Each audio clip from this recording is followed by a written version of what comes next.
Bwana Yesu asifiwe. Turashimira Imana twemereye guterana kuri uyu munsi.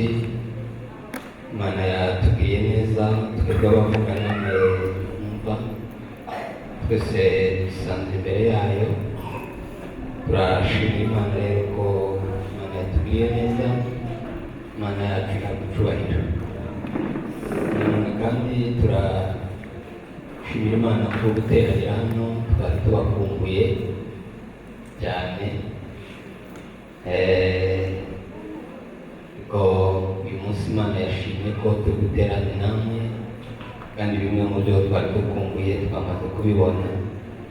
Hari ibindi bisigaye nabwo turi buze kubibona. Turashimira Imana rero ko Imana yatwemereye tukabasha guterana. Ndashimira nanone abo twazanye, Evangeliste Yves ndetse na Nasira, hari n'umuhungu wanjye nabo twazanye, we ntabwo yagutse mu bashyitsi. Ndabashimira rwose ko mwahisemo ko tuzana kugira ngo dusange umunezero w'abana b'Imana hano imbere. Imana ibahe. Turaganira ijambo ry'Imana nayo umutwe witwa ngo Yesu ashobora gukora ikintu kimwe cyangwa kuvuga ijambo rimwe rigahindura ubuzima bwawe bwose, kandi ikoze mu nguni zose. Turaza gusoma, narimo gukora analize asanga verbe eshatu Yesu yakoresheje, phrase ngufi irimo verbe eshatu, ariko zihindura ubuzima bw'umuntu bwose kandi zikoze mu nguni zose. Bivuze kuvuga ibintu nka bitandatu ubuzima bw'uyu muntu bwahindutse. Dusome ubutumwa bwiza uko bwanditswe na Yohana, ibice 5, umurongo n'uwa mbere.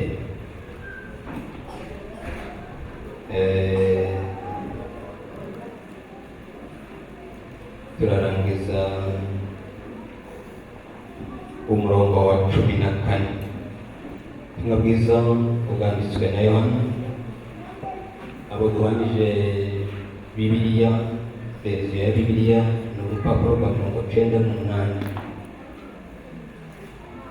Ubutumwa bwiza bwanditswe na Yohana, ibice 5, umurongo n'uwa mbere. Turangize umurongo wa 14. Kamwe na data turashe gusoma. Dusome mu izina rya Yesu Kristo. Hanyuma y'ibyo haguma iminsi mikuru y'Abayuda, nuko Yesu ajya i Yerusalemu. Kandi i Yerusalemu bugufi bw'irembo ry'intama hari ikidendezi mu ruheburayo cyitwa Betisida, cyariho amabaraza 5. Muri ayo mabaraza hari abarwayi benshi, bari n'impumyi n'ibirema n'abanyunyutse. Bari bategereje ko amazi yihinduriza, kuko rimwe na rimwe marayika yamanukaga akajya muri icyo kidendezi agahinduriza amazi. Nuko umuntu wabanzaga kujyamo amazi yihindurije niwe wakiraga indwara iyo ari yo yose. Hariho umuntu wari ufite indwara ayimaranye imyaka 38. Yesu amubonye aryamye amenya yuko amaze igihe kirekire arwaye, aramubaza ati, mbese urashaka gukira? Umurwayi aramusubiza ati, databuja, simfite umuntu ujugunya mu kidendezi iyo amazi yihindurije. Nkiza undi antanga kumanukamo. Yesu aramubwira ati, byuka wikorere uburiri bwawe ugende. Muri ako kanya uwo muntu arakira, yikorera uburiri bwe aragenda. Ubwo hari ku munsi w'isabato, nuko Abayuda babwira ukijijwe bati, uyu munsi ni isabato, kandi amategeko ntiyemera ko wikorera uburiri bwawe. Nawe arabasubiza ati, uwanyijije niwe wambwiye uti, ikorera uburiri bwawe ugende. Komeza. Baramusubiza bati, uwo muntu ninde wakubwiye ngo wikorere ugende? Ariko uwakijijwe ntiyamenye uwo ari we, kuko Yesu yari yigendeye kandi hari abantu benshi. Hanyuma y'ibyo Yesu amubona mu rusengero, aramubwira ati, dore ubaye muzima, ntukongere gukora icyaha utazabona ishyano riruta irya mbere. Uwo muntu aragenda abwira Abayuda yuko ari Yesu wamukijije. Nicyo cyatumaga Abayuda bashakaga kurenganya Yesu, kuko yakoraga bene nk'ibyo ku isabato. Ariko arabasubiza ati, data arakora kugeza n'ubu, nanjye ndakora. Amen. Ndagira ngo turi buze gufata imirongo ibiri tuza gusubiramo.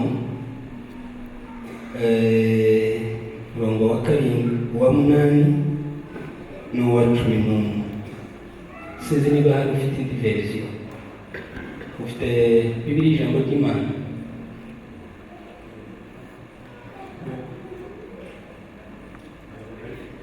Urayifite? Araza gusoma uyu murongo wa 8. Iva arongera asoma uyu murongo wa 8, asome n'uwa 11. Hanyuma baze kudusomera no muri iriya verisiyo. Ndakuvuga ijambo Yesu yavuze ryahinduye umuntu, rihindura ubuzima bwe bwose, kandi rikoze ahantu hose. Kandi iri jambo n'ubu riracyavuga. Iyo umuntu aryumvise agashyira mu bikorwa icyo ryavuze, icyo ryamutegetse, rimukiza mu buryo bwose. Ijambo rya Kristo, iri jambo yavuze guhera umunsi arivuga kugeza uyu munsi wa none, kugeza agarutse, rizaba rifite wa mwimerere. Ntabwo ririgeze ritakaza agaciro n'umunsi n'umwe. Riracyafite za mbaraga, riracyafite kwa gukiza, riracyafite wa mwimerere wacyo. Sema haleluya. Memoroke muraza kwasoma nimbabwira. Ubu ni ubutumwa bwiza bwanditswe na Yohana. Yohana umwigishwa wa Yesu. Biravuga ko ari umwigishwa wakundwaga. Yesu yaramukundaga cyane, kandi niwe wari muto mu bigishwa bose, mu ntumwa zose. Ikindi niwe wabanye na Yesu agera ku iherezo. Agera ku iherezo, agera ku musaraba, babona bamubamba, babona bamushyingura. Abandi bose bajya bakuru bose bahunze, kandi muri bo hari abari barashyizeho indahiro bavuga ko badashobora kumutererana. Yohana mu minsi yabanye na Yesu ngo aje kumwandika avuga ko ari Imana. Avuga ati, njye twabanye nabonye n'ahapfa, ni Imana yuzuye. Yohana yandika ibitabo 5, harimo iki twasoma kigizwe n'ibice 21 n'imirongo 878.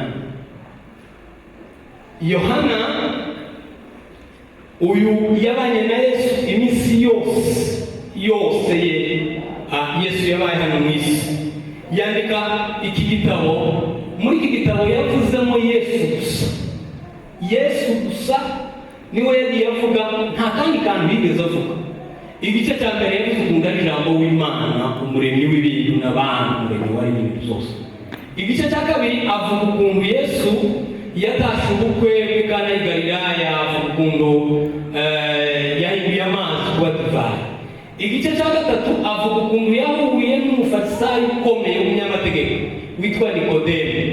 Igice cya kane avuga ukuntu yahuye n'umusamariyakazi uwo Abisirayeli banenaga, bavugaga ko Abasamariya boye Imana itabageramo.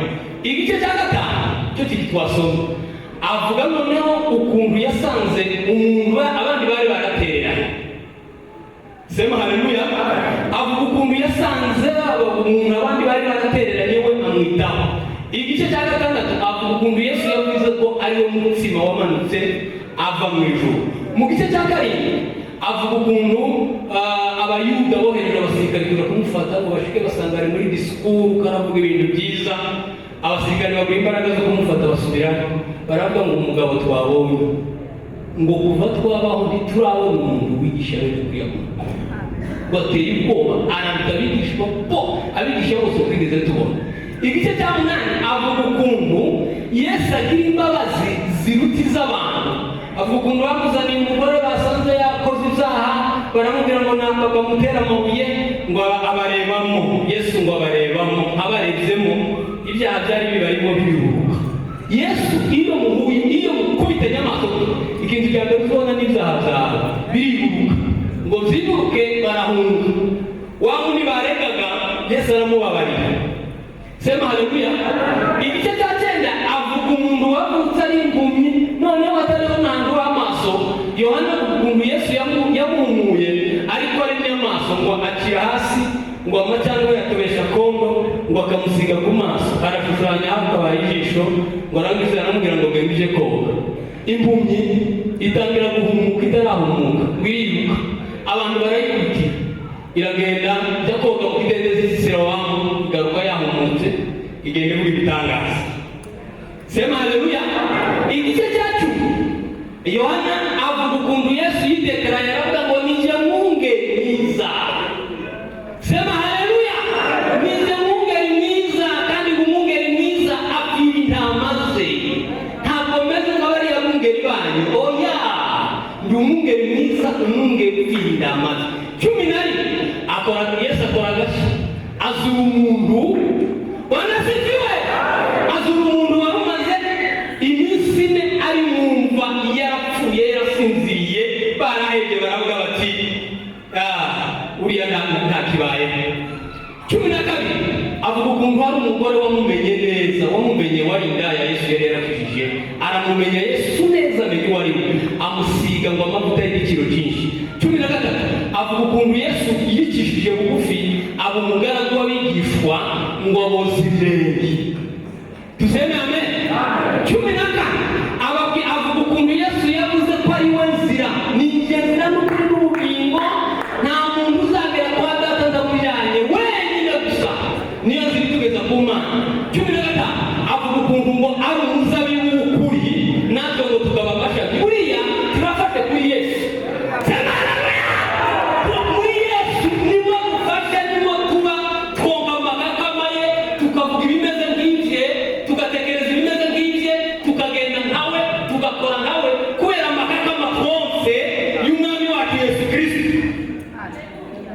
Wanasifiwe. 16 ababwira ko bazarengana, nubwo ati ngo mugurikiye mwebwe n'igishwa, muzagera igihe babarenganye, namwe bazabakubita, ariko azabara amahirwe. 17 avuga ukuntu Yesu yabasengeye amasengesho y'igitambwe. Wanasifiwe. Ukuntu umurongo wa 20 muri igice cya 17 aravuga ngo Data, sinsabira ababonye, ngo ndasabira n'abandi bose bazanyizezwa n'ijambo ryawe, kandi ngo ndabasabira ngo bose babumwe kuko yewe nawe Data turi umwe, abangwa ariko nabo baba umwe wo muri twe. Wanasifiwe. Yesu asenga isengesho ritwinjiza muri sisiteme y'ijuru. 18 avuga ukuntu Yesu bamufashe. 19 ukuntu bamuciriye urubanza n'ukuntu yapfuye. 20 avuga ukuntu Yesu yazutse, umwami w'abantu utameze nk'abantu. Haleluya. Yohana aravuga ati Yesu amaze gupfa, nyuma y'iminsi 3 arazuka. 21 avuga ukuntu yiretse abigishwa, amaze kuzuka avuga ukuntu yabanye nabo mu minsi 40. Hanyuma avuga ukuntu yazamutse akaja mu ijuru ari buryo bw'Imana, ubu ni yawe, niyo yituriye. Yohana avuga Yesu, amuvuga nk'Imana. Bwana asifiwe.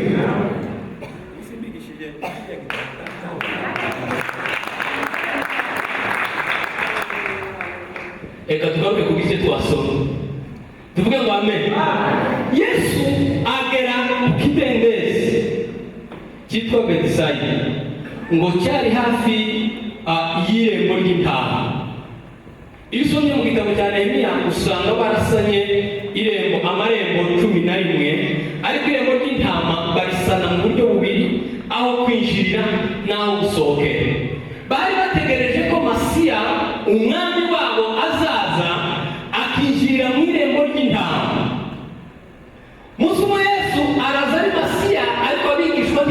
ntibamumenya. Abisirayeli ntibamenye uwo ari we, kandi babise amasezerano. Babise amasezerano, bayafite muri arishive, bamutegereje, bafatiriye gusa ku idini n'imihango y'idini. Tegereje Masiya. Ko Masiya yaraje ntibigera bamenya ko ari we. Yesu ngo aze yinjirira mu irembo ry'intama. Arinjira ngo yinjire, asanga umuntu wari ugize igihe kirekire, imyaka 38 ngo aryamye hari hantu. Yesu avuga ijambo ryahinduye ubuzima bwe bwose. Iryo tugiye kuganira. Yesu aramubwira ngo urashaka gukira? Uyu muntu ntabwo yari yizeye, ntiyari azi Yesu wari we. Ntiyari azi ko Yesu, muri Yesu harimo byose. Ntiyari azi ko muri Yesu harimo ubugingo buhoraho. Ntiyari azi ko Yesu ashobora kumukiza. Yari yiringiye bene wabo, yari yiringiye abagira neza, yari yiringiye amazi y'ihinduriza. Kandi impamvu yaziringiraga, yari yarabonye abandi batamuri hariya amazi bagakira. Bibiliya iravuga ngo kuri iryo baraza ngo hari ikidendezi, kandi icyo kidendezi ngo cyari gifite amabaraza 5, n'uturembo, uturyango 5. Kandi buri karyango kari gahagarariye kimwe mu gitabo cy'amategeko ya Mose. Kugira ngo batagaragaza kwica idini, abantu bakagenda bahagarara kuri twa turembo. Uyu murwayi ngo yari amaze imyaka 38 ategereje. Ninde wangirira impuhwe? Nta muntu wari wabona ububabarira. Ariko aba bantu ubu buriri njyanyeho nta kintu bubabwiye. Yesu atarakugeraho, abantu ntibashobora kukubona. Ntibashobora kukubona niyo Yesu atarakugeraho. N'abagukunda bashobora kukwibagirwa, n'abo muvukana bashobora gusa nkaho mutavukana, n'abo mwiganye barakwibagirwa. Ariko iyo Yesu ahageze niho bakwegera bakakubaza ibyabaye. Bashobora kuba batamuzi, ariko yakugezeho neza. Icyo gihe abantu barabimenya, bamenya ibyakubayeho. Wa mugabo aramubwira ati simfite umuntu. Atangira kumusobanurira imbaraga ziva mu mazi. Aramubwira ati urabona aya mazi ava muri iyi pisine? Urayabona? Ese aravuga ati rimwe na rimwe hari igihe marayika aza yaza muri aya mazi akihinduriza. Iyo yihindurije, umuntu ubanza kujamo ngo aze yakize indwara ye yose. Hari version imwe nasomye aganira gushaka mu gitondo sinayibona. Iravuga mu Gifaransa ngo l'autre vient à ma place, ngundi aza mu mwanya wanjye. Ni ukuvuga ngo bari barashize urutonde, ufite indwara ikomeye ni ubanza, ufite iyindi agakurikira, ufite indi agakurikira. Ariko umuntu akajya mu mazi ari uko afite bene wabo bamutama.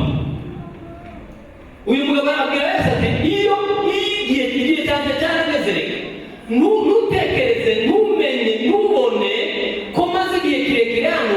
Igihe cyarageze ni ukutagira biwacu, ni ukutagira inshuti, reka.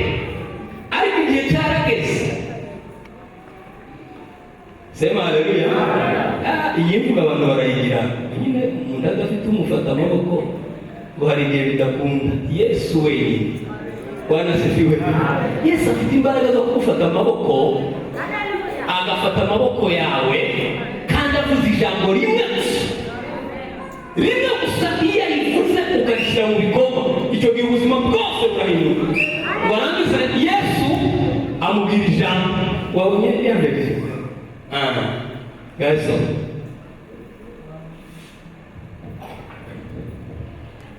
Yohana 5:8-11. Yesu aramubwira ati byuka ufate akarago kawe maze ugende. Yego. 11 arabasubiza ati uwanyujije niwe wambwiye ati fate akarago kawe ugende. Abantu muri iyi minsi baryamye ku turago tw'ibibazo. Akiriva mu kazi agataha ku karago, agakora agahembo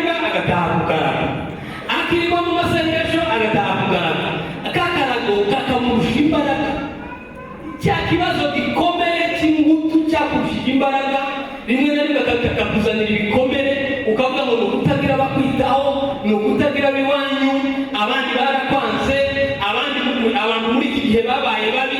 Ariko uvuga Yesu avuze, haguruka wikorera akarago kawe ugende. Sema haleluya. Yesu aramubwira ngo haguruka. Icya kabiri, ikorere kiriya cyakwikoreraga, kiriya cyakumaze imbaraga. Ubundi byarahindutse. Uyu mugabo yabaga hejuru ya kariya karago ariko kamwikorera. Yesu ngo amwitegereze abona karamugoho, kandi akarago yavugaga si kariya kari fiziki, ni icyabaga mu mutima, cya kindi yasohoye. Waba nawe ufite akarago? Hari akarago umazeho igihe kakurushije imbaraga. Iyo uryamye ni kuryamaho, iyo utekereze ni gutekereza, iyo ugenda iyo ubona ni kubona. Yesu aramubwira ngo haguruka. Icyo ni kimwe, ikorera akarago kawe. Kabiri, genda. Sema haleluya. Uyu mugabo yashyize mu bikorwa ibyo Yesu avuze gusa. Yesu yaramubwiye ngo haguruka. Ari umurwayi uryamye udahaguruka, ahita ahaguruka. Ati korera ako karago kawe. Arikorera. Ati genda. Ariruka mu muhanda. Kandi umunsi Yesu yaramuhaye ikizamini gikomeye kugira ngo yikorere umunsi w'Isabato. Ati iruhande rw'Abayuda byari bikomeye cyane, byari biteye ubwoba. Ariko umugabo naramukunze. Nk'uko yashimye Abayuda ku murongo wa 11 ngo ahura n'Abayuda bameze wowe ninde bakubwiye ngo wikorera akarago Isaba, uyu munsi ni w'Isaba. Kandi bari bagiye mu giterane. Yari amaze ibiterane 38 bamucaho, nta muntu n'umwe wamukijije, ntabamugiriye impuhwe. Ariko bahagaze ku itegeko. Bahagaze ku itegeko gusa ry'Abayuda. Ntibitaye ku muntu urwaye, ntibitaye, nta kindi kintu bitaye, itegeko. Baravuga ngo ninde wakubwiye ngo wikorera akarago ari Isabato? Bamugabo baravuga ati ibyo muvuga ntabwo numva. Uwakijije yambwiye ngo nikorere. Sema haleluya. Uwakijije yambwiye ngo nikorere, ibyo bindi zanyu ntabwo bindeba. Isabato narayijije igihe kirekire, ariko mwebwe babwira Isabato itarimo Yesu zero. Sema haleluya. Amateraniro atarimo Yesu ni zero. Tuseme amasengesho Yesu atarimo ni ubusa. Itorero ritarimo Yesu ni ubusa. Ariko iyo Yesu ahageze, ijambo avuze rigira agaciro ku bindi bintu byose. Baravuga ngo uwo muntu wakoresheje n'indi. Baravuga ati ntabwo muzi. Gusa icyo nzi cyo, yambwiye ngo nikorera birakunda. Yambwiye ngo ningende ndagenda birakunda. Kandi naringize igihe kirekire mbabaye. Ngo arangize yirukira mu rusengero ngo aja gushima Imana. Haleluya. Aja gushima Imana. Yesu ngo aramubona. Yesu ngo yarigendeye. Iyo abari nk'abahanuzi ba none cyangwa bavuga ubutumwa abantu bakomeye, Yesu yari ateguza igiterane ahandi ku wundi mudugudu, bagashyiraho afishe bimwe, bagashyira ku mihanda, bagakora amapibisite kuri radiyo na televiziyo. Hariho umuntu ukora ibitangaza, ariko Yesu, Yohana aravuga ngo Yesu yari Imana, arihishe. Akimara gukora ibitangaza arihishe. Ngo agende bageze mu materaniro ngo abona wa mugabo aramubwira ati iyo wabonye ko wagize ati ntugongere gukora icyaha, utazabona ishyano riruta irya mbere. Yesu yaramubwiye ngo kubaho mu buzima burwaye no kubaho mu buzima bw'ibyaha, ubuzima bw'ibyaha nibwo bubi kurusha buriya burwaye. Niryo shyano yaramubwiye. Wa mugabo aravuga ati ntabwo nagahebwaho. Bagenda ashaka Abayuda. Haleluya. Agenda ashaka Abayuda ati niko harya mwari mwambajije uwambajije, ati uzi ko ntari namumenye, ati ni Yesu. Ati Yesu wa wundi mwanga, wa wundi muvuga bakoreshwa n'abadayimoni, wa wundi mwanzi, wa wundi niwe wandishije, niwe wandegetse kwikorera akarago kw'Isabato. niwe wambwiye ngo nigende birakunda. Sema haleluya. Uriye uwawe ni Yesu. Vuga baho atoya Yesu niwe wangizije, niwe mvuga. Agenda mwamamaza, agenda bambwira ati Yesu niwe wangizije. Tuseme amen. Yesu ashobora kuvuga ijambo rimwe gusa, phrase igahindura ubuzima bwawe bwose bugahinduka. Waweza tuma neno la uzima libadilishe yote, hata usiyafanye hayo yote, bado nitaamini. Waweza tuma neno la uzima libadilishe yote, hata usiyafanye hayo yote.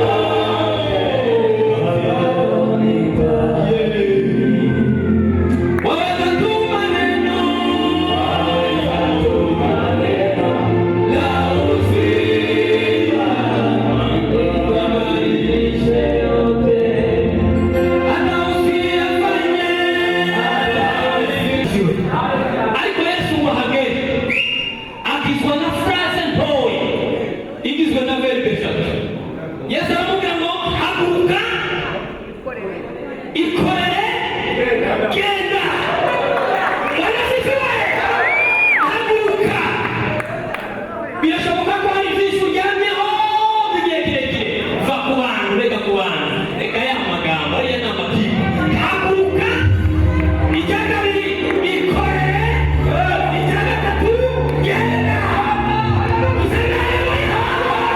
Yesu agira ijambo rya Yesu avuze rigira imbaraga zo guhindura ibintu. Abantu bagatangara. Umuntu wa mbere watangaye ni wa murwayi. Yaramubwiye ngo haguruke. Ukuntu uyu murwayi ntabwo yari azi Yesu, kandi abandi bantu bose Yesu yakijije yarababwiraga ngo genda kwizera kwawe kuragukijije. Ariko uyu nguyu yashyize ijambo mu bikorwa. Muranyumva? Yashyize ijambo rya Kristo mu bikorwa. Ega kugira ngo ubuzima buhinduke ntabwo bisaba ko babanza bakavuga ku ndimi barangiza bagahanura. Gushyira ijambo rya Kristo mu bikorwa bishobora guhindura ubuzima bwawe ibihe byose. Yarumvise, arumvira, ashyira mu bikorwa, ubuzima burahinduka. Umurwayi burahunga, ntiyaba akibuka ko yari umurwayi. Waweza tuma neno libadilishe yote, hata usiyafanye hayo yote, nitaamini. Waweza tuma neno la uzima libadilishe yote, hata usiyafanye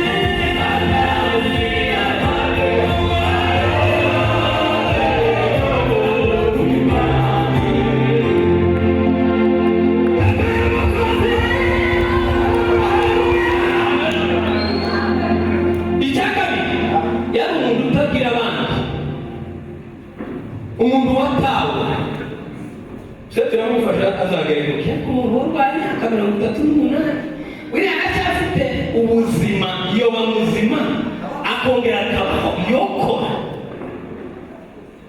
Uriya yoba bikoze umwihariko, azagenda azaruha, uzanye baramukubita, n'izuba rikamukubita, azaruha akiye hariya, azaruha apfe.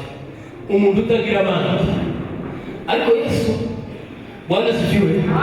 Yesu ni Imana ikunda abantu, yaje kubapfira, kandi ipfira na wa wundi wo hasi, na wa wundi abandi batazi, na wa wundi abandi basuzugura, na wa wundi abandi bacyangwa bagira icyo bamugaye. Uriya wo hasi Yesu aramukunda, kandi ntashobora kumuca ku ruhande. Iyo amugezeho, sema haleluya. Iyo amugezeho ashobora kumubwira ijambo rimwe rigahindura ubuzima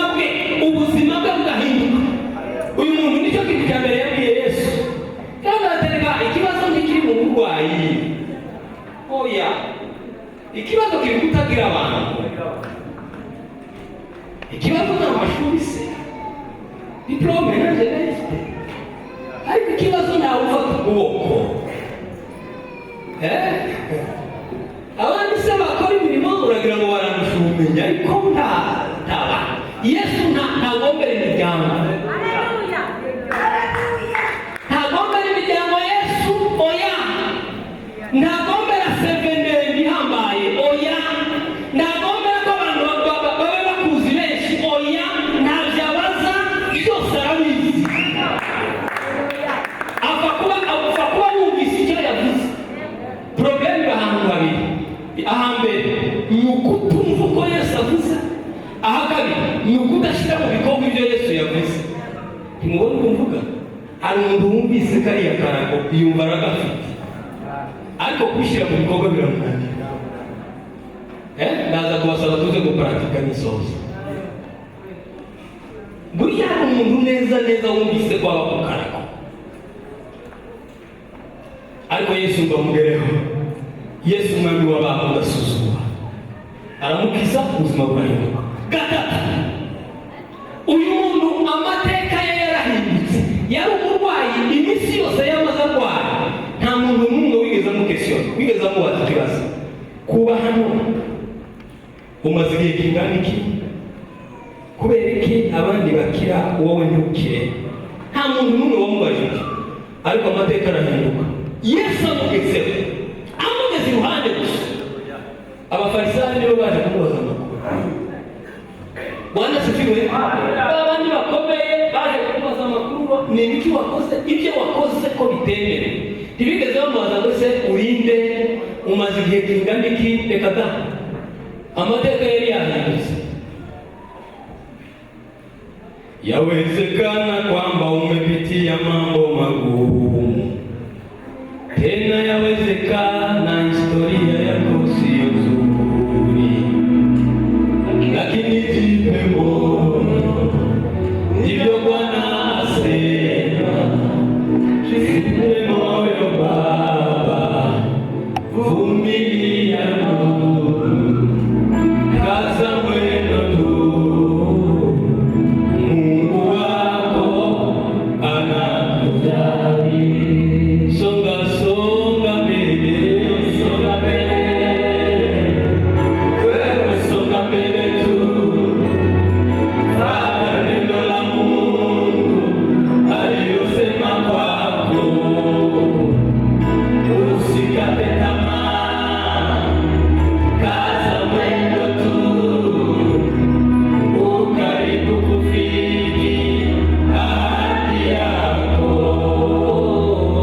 Yarafite amateka yamubabaje, ariko Yesu ageze ku muntu, iyo akuganirije, iyo akubwiye, ugashyira mu bikorwa ibyo yavuze, verbe nke, phrase ntoya, icyo gihe amateka arahinduka.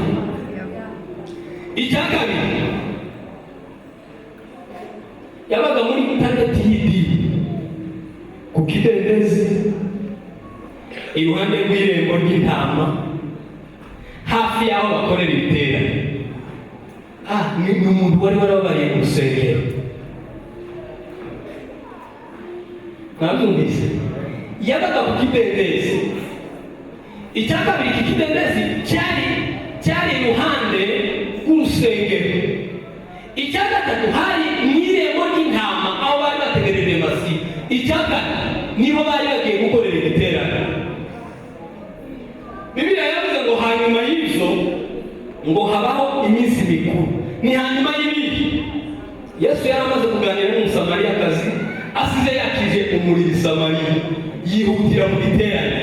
Bibiliya ntabwo igaragaza neza niba ari Pentekoste cyangwa niba ari Pasika, ntabwo ibigaragaza neza, ariko cyari igiterane. Ni ukuvuga ngo wari umwe mu minsi mikuru yakorwaga, kandi iyo minsi yakorerwagaho nyine.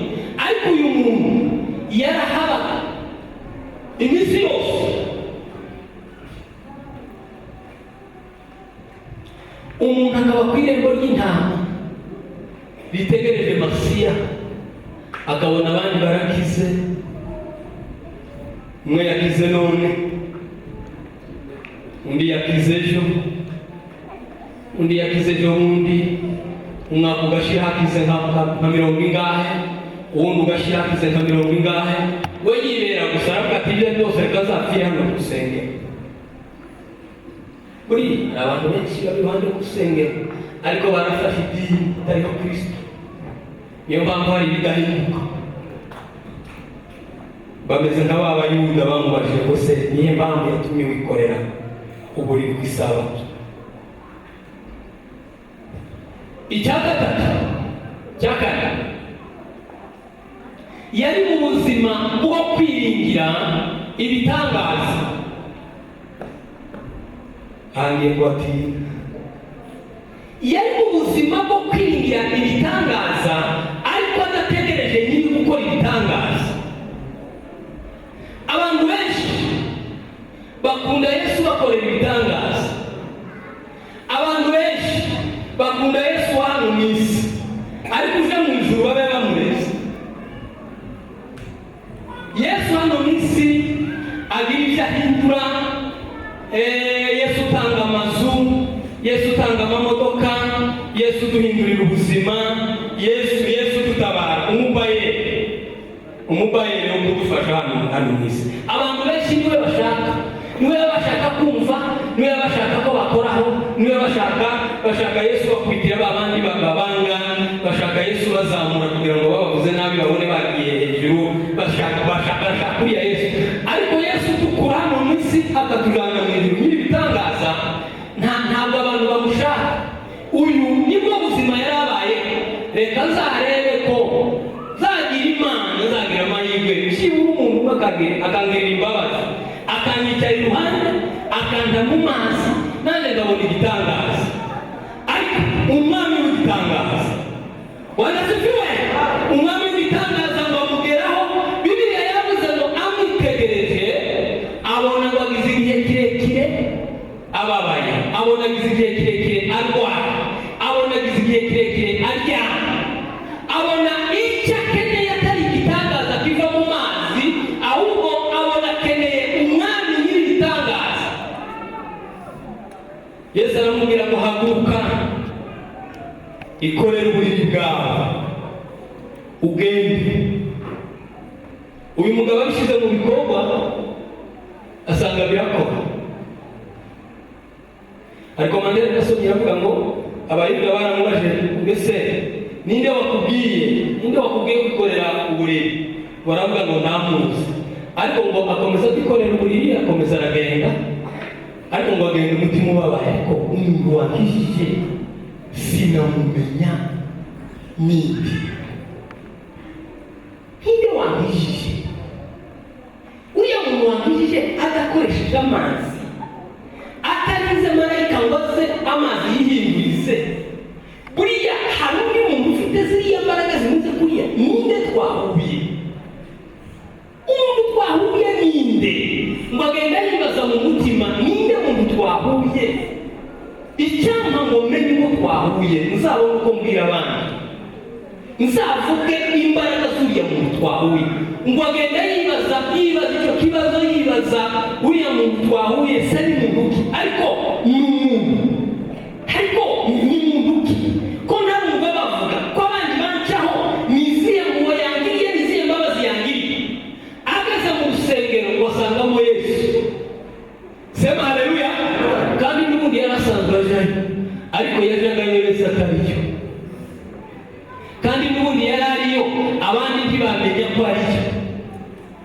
Uriya abantu baza mu rusengero Yesu arimo, ntibamenye ko arimo, bagasubirayo batamubonye, bakongera bakagaruka mu rusengero, abandi bagahura nawe, bo bakisubirirayo baka.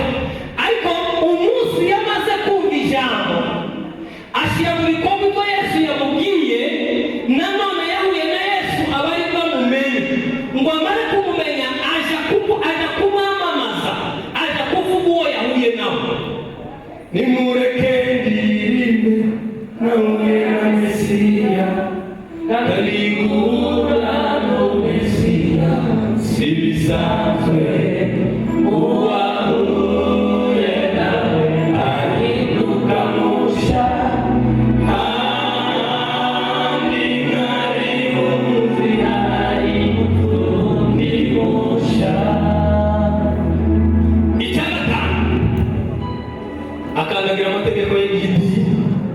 y'Abayuda. Bwana asifiwe. Umuntu iyo yahuye na Yesu neza neza ntaba akigengwa n'amategeko y'idini, ahubwo agengwa n'itegeko ry'umwuka w'ubugingo riri muri we. Itegeko ry'umwuka w'ubugingo riri muri we niryo rimugenga, niryo rimubuza gukora ibyaha, niryo rimutegeka kwera imbuto, niryo rimubwira kwihangana, niryo rimubwira gukunda abandi, niryo rimubwira kugira neza atabikoreshejwe n'amategeko. Iyo amaze guhura na Yesu neza atangira gukandagira amategeko y'Abayuda. Bwana asifiwe. Ngo baramubona yikoreye uburiri, aragenda mu muhanda wose, agenda yikoreye uburiri. Ngo bamubaza ati ninde wagutegetse? Aravuga ati ntabwo muzi, ariko n'uwankijije. Yavuze ijambo rimwe gusa, fraze ntoya gusa, ubuzima bwahindutse. Ntibureka kwikorera uburiri, atoya uwankijije, uwampinduriye ubuzima nibo wantegetse kwikorera, kandi ntabwo nobireka kubera itegeko ryawe. Buriya aho yacaga hose mu muhanda yaragiye akandagira amategeko. Abantu bose bakamubona ati amategeko yaje, amategeko yaje, amategeko yaje, amategeko yaje. Buriya ninde wishe amategeko? Ninde wishe amategeko? Bavuga ati icyababwira ikindi kintu nakiye, icyababwira ukuntu ubuzima bwahindutse, icyababwira ko hari irindi jambo ryavuzwe ku buzima bwanjye, hari ibindi byabaye. Sema haleluya. Waweza tu maneno la uzima badilishe yote, hata usiyafanye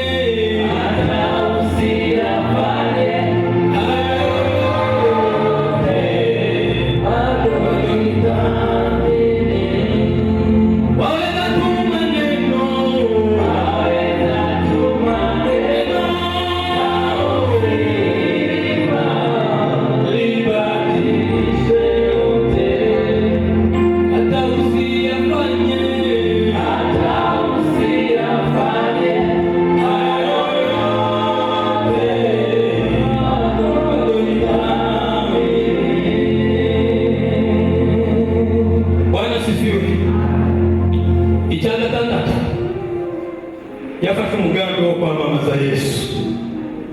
Yesu ntabwo yigeze amubwira ngo genda ubabwire.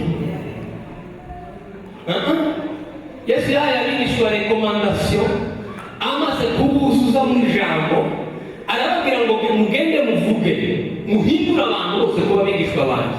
Ariko nta kintu Yesu yamubwiye, nta kintu yamubwiye ku bandi, ariko yamaze kugira Imana ngo amenye uwahinduye ubuzima bwe, agenda amwamamaza. Ubundi yari gutinyira akavuga ati Abayuda bendaga kundana amabuye nikoreye akarago ku munsi w'isaba, reka nimishe bataza kongera kumbona. Ariko ngo yagiye abashaka, agenda abashaka, bamare kubabona, arababwira ati naramumenye, uwankijije naramumenye, kandi namenye ko adahura n'idini yawe. Baramubaza batese ninde? Ati ni Yesu. Uwo muntu ko tutamushigikira? Ati twe ngenda mushigikira, kuko niwe wenyine uvuga ijambo rigahindura ubuzima. Ijambo yavuze, ijambo yambwiye ryahinduye ubuzima, kandi ntabwo yitugatuze, ntabwo yakoresheje imbaraga, ntabwo yitugatuze ngo akoreshe imbaraga cyane ngo bigaragare ko agiye gukora ibintu bikomeye. Rimwe na rimwe hari igihe tubikora, umuntu akitugatuga nyine kubera ko Imana yamuvugisha, akitugatuga agasimba bagiye gukora ibintu bikomeye.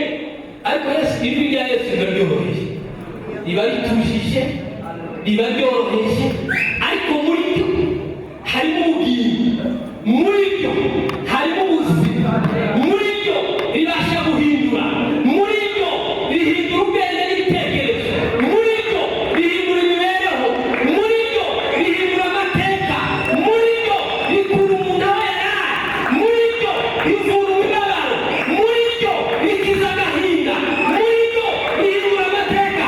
Sema haleluya. Muri iryo jambo rya Yesu ryonyine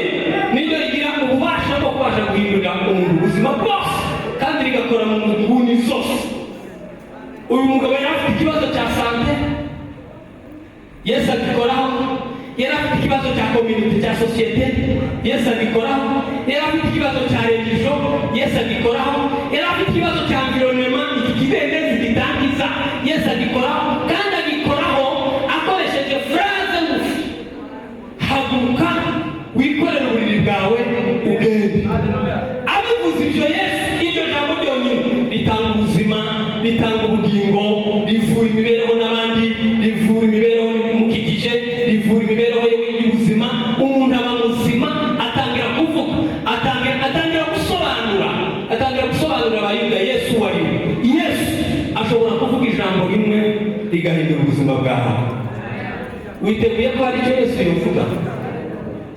Sema haleluya. Hari witeguye ko hari icyo Yesu yovuga? Umva Yesu agiye kuvuga: haguruka. Ni iki umaze igihe kirekire wicayeho? Ni iki cyakuruhije mu myaka myinshi? Ni iki gituma wumva ko amateka yawe akomeye?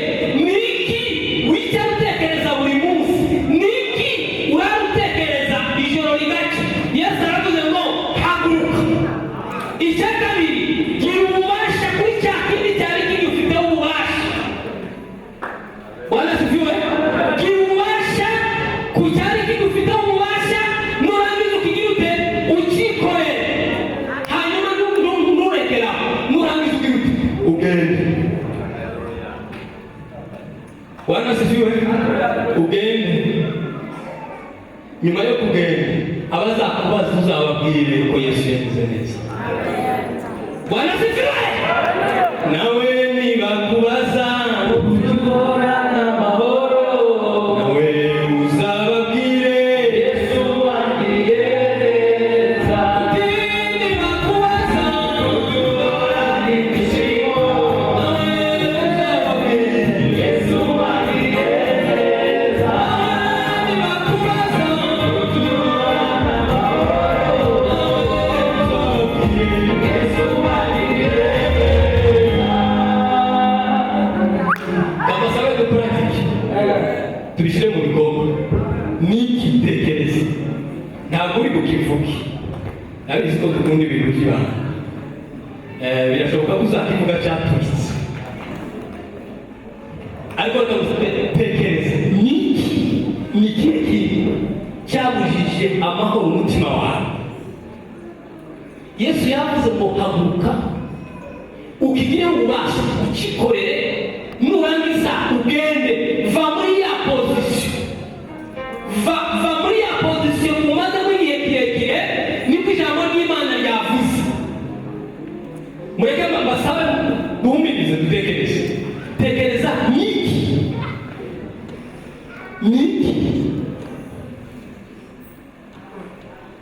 Ntabwo ushobora kubisobanura igihe kirekire, buri muntu wese arakizi.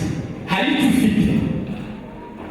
icyo ufite cyakubujije amahoro, hari icyo ufite cyakuzonze igihe kirekire, ariko mbere ugiye kumure biturutse kuri Yesu. Byavuze ngo haguruka, hanyuma tugireho ububasha, kikorere, kandi ntugume hamwe, ugende.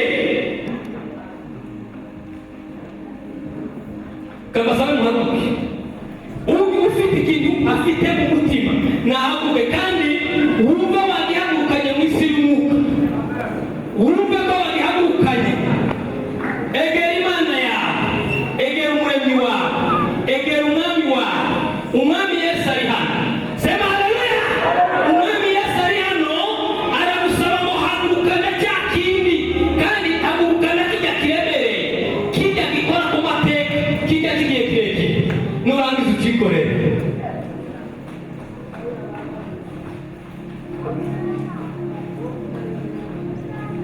Mwisi y'ukuramu zabyabare mwiza, narabonetse n'ukuri.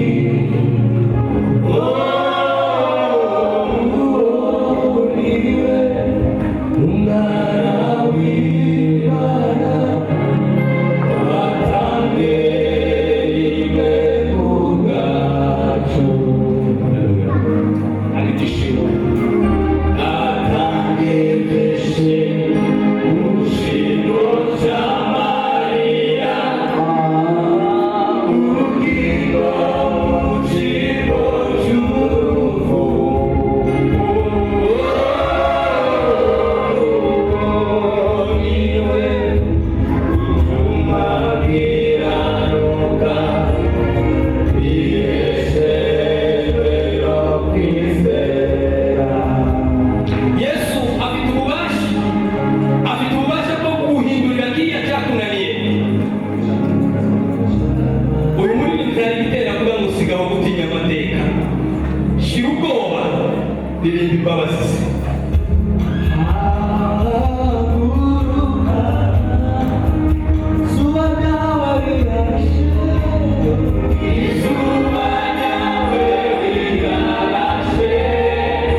reka sabe bari umuntu wo batarakira uwo Yesu.